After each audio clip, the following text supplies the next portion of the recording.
Wesh la team, j'espère que vous vous portez bien. Aujourd'hui on se retrouve pour une nouvelle vidéo. Mais juste avant qu'on commence la vidéo, je vous préviens, je me désavoue complètement de tout ce que je vais vous raconter. Je ne sais pas si c'est vrai, je ne sais pas si c'est faux, et je ne vous dis pas que c'est vrai. Donc dans l'ensemble, je me désavoue, c'est pas avoir de problème autour de ça, parce que ça commence à devenir de plus en plus chaud là sur l'actualité. Et en plus en ce moment il y a encore une actualité sur Vodka Prod et tout, etc. En plus il y a quelques temps c'était sur The Kerry, maintenant c'est Norman, ensuite Vodka Prod. Je sais pas ce qui se passe, c'est pour ça que je me désavoue complètement de ça pour éviter d'avoir le moins de problèmes possible. Wesh. T'as raison, désavoue-toi. Ouais, sale merde. T'es con quoi.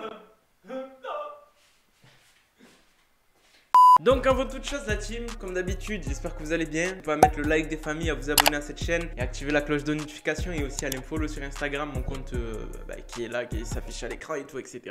Et aussi, petite dédicace à tous ceux qui l'ont demandé dans les commentaires. Et que, comme d'habitude, vous pouvez vous demander votre dédicace dans les commentaires. Je fais les dédicaces uniquement à tous ceux qui le demandent gentiment. C'est pas fais-moi une dédicace. Ayez un minimum de respect. Il y a des gens qui disent dédicace. Voilà, genre en fait dédicace. Vas-y, fais-moi ta dédicace. Je ne te ferai pas ta dédicace si tu t'adresses comme ça à moi. Donc on va commencer, ça me fume. La première dédicace que j'ai à faire, c'est à Squeezie. Squeezie, c'est une personne, d'accord. Erwan, Thomas, Issa, Manda, Sissoko, Drasco, G4Z, Zerex, Mohamed.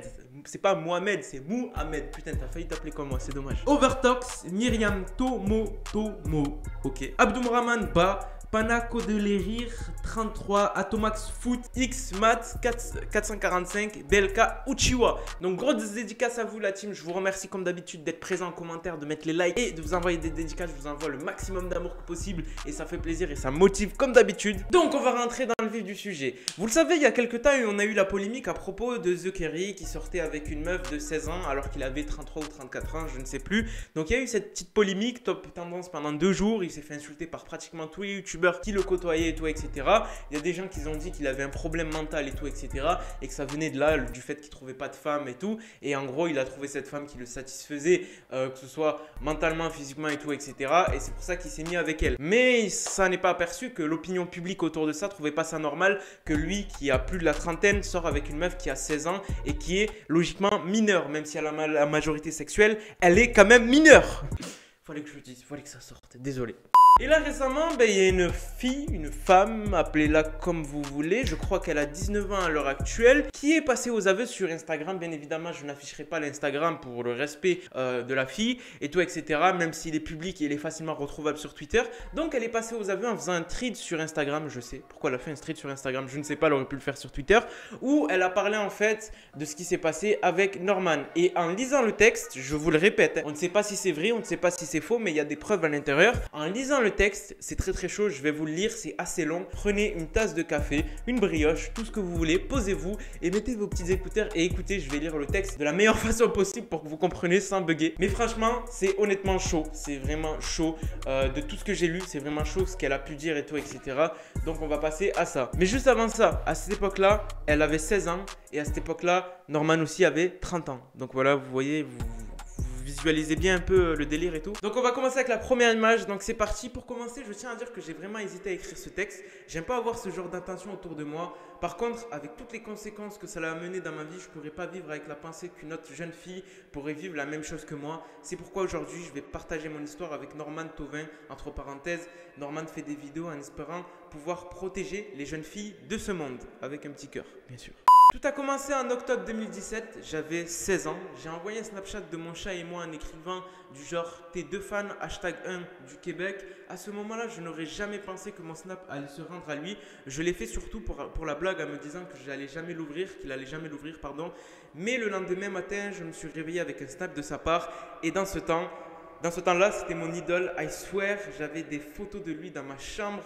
Et j'étais juste une ado de 16 ans qui tripait sur un youtubeur français. Il a répondu à mon Snapchat en me disant qu'il m'avait trouvé mignonne. Je lui ai répondu qu'en effet, je le trouvais beau aussi. Pendant près de 3 mois, on a parlé.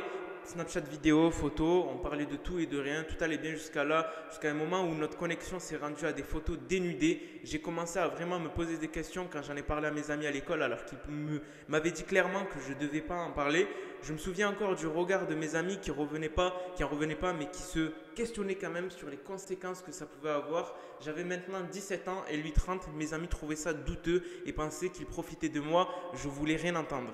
Jusqu'à que je commence à lui poser des questions plus sérieuses sur ce qu'on faisait, si c'était correct, etc. Plus le temps avançait, moins il m'en parlait. Éventuellement, je m'en souviens comme si c'était hier, il m'a dit si tu veux que je te parle, plus tu n'avais qu'à arrêter de m'envoyer des photos. Et on parle de nude ici. Je l'avoue, je croyais que j'étais en amour avec lui. J'étais juste une jeune ado qui vivait quelque chose avec son idole. Et j'étais comme devenu aveugle alors que j'ai accepté et j'ai envoyé des photos, des choses que je regrette aujourd'hui. En 2017, une vidéo de Squeezie a sorti Stop au harcèlement. Il était venu m'écrire pour me dire que je ne vais rien dire à propos de cette situation parce que tout le monde l'avait accusé à ce moment-là. J'ai vraiment failli l'exposer à ce moment-là, mais j'avais trop peur et je me suis dit que Squeezie parlait probablement pas de lui, alors personne allait me croire. À l'été 2018, il venait à Montréal. Il n'arrêtait pas de me dire qu'il avait hâte de me voir. Je passais chaque seconde de ma vie à penser au moment où j'allais le rencontrer. Il m'avait averti quelques mois en avance avant de venir au Québec. Il me répétait souvent à quel point il était impatient de me voir. Le jour où il arrivait, il m'avait dit qu'il allait me voir à Montréal. Le soir, j'ai menti à mes parents. Je me suis arrangé pour avoir une voiture et je suis allé. Et je ne lui ai finalement jamais rencontré. Il m'a ignoré pendant tout son séjour au Québec. Je n'ai jamais vraiment eu de nouvelles de lui à partir de là, mais pendant un an, j'ai envoyé des photos de moi dénudé à Norman Thauvin seulement parce que c'était mon idole et qu'il me le demandait. Maintenant, j'ai 19 ans et j'ai de la peine pour la petite Maggie de 17 ans qui se cachait dans les toilettes de l'école juste pour envoyer des photos inappropriées à un homme qui lui demandait. J'ai honte, je regrette, mais je me dis que ça devrait sortir un jour ou l'autre. Le silence n'aide en rien, alors merci d'avoir lu jusqu'ici, Maggie. Désolé la team si j'ai bugué à certains mots et tout, etc. Mais dans l'ensemble, vous avez pu voir les aveux de Maggie à propos de ça. C'est très chaud si ça s'avère vrai ce qu'elle a raconté. Parce qu'en fait, il y a deux opinions publiques sur cette affaire. Il y a l'opinion qu'il savait depuis très longtemps. Donc on rejoint l'opinion de Squeezie et tout, etc. Qui dans certaines vidéos a pas hésité à faire des mèmes à propos de lui en disant qu'il contactait des mineurs et tout, etc. Vous retrouverez tout ça sur Twitter. Et il y a l'opinion de ceux qui ne croient pas. Donc je pense que la fanbase de Norman, il faut savoir que Norman, c'est pas n'importe quel youtubeur, c'est pas The Carré ou quoi que ce soit, c'est un youtubeur, franchement quand tu cites le nom YouTube, pense directement à Norman et toutes les grosses têtes qu'il y a par derrière. N'hésitez pas à me dire ce que vous en pensez en commentaire, moi ça me ferait vachement plaisir la team qu'au final j'ai votre avis sur cette affaire et tout, etc. Sur ce, je vous laisse, c'était Moha, peace.